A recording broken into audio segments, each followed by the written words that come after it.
आम आज करवा लिंब कोड़ी भजा से लिंब कोड़ी बाछि बुछी पानी धोई देती धोईक जाली साइज छाणीदे पानीटा भल से निगड़ी जीव तो आम पकेबा कल आलू छोट छोट कर काटी पकेबा केवल आलू पकई भाजवा।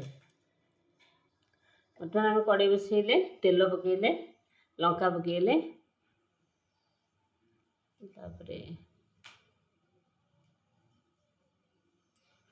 तापर आम पंचफुटन टे पकईबा।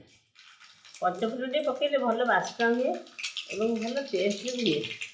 एबे आम आलू पकईबा।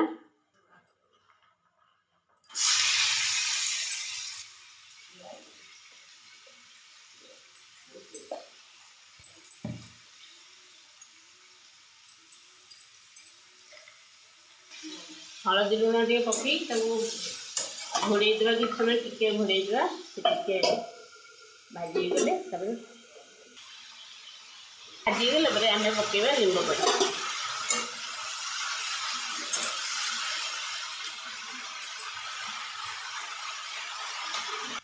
आपण फूलकोड़ी टे पानी देदेवे सीझीज टे ना से सीझीबनी गोटा गोटा ही रहा।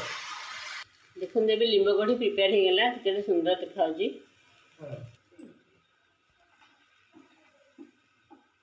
लिंब कोड़ी बर्तन खायापी बाड़ी दीचे। देखो के सुंदर टेस्ट देखा स्वास्थ्य प्रति बहुत हितकर। आपड़ ये चैत्र मास निहाती लिंब कोड़ी खातु ये आप बैगण भी पकई पारे। मुझे केवल आलू पकई कर बैगण भी आप पकई पारे। जय जगन्नाथ। Thank you. मो चैनल जब आपको भल लगे सब्सक्राइब करने भूलु नहीं।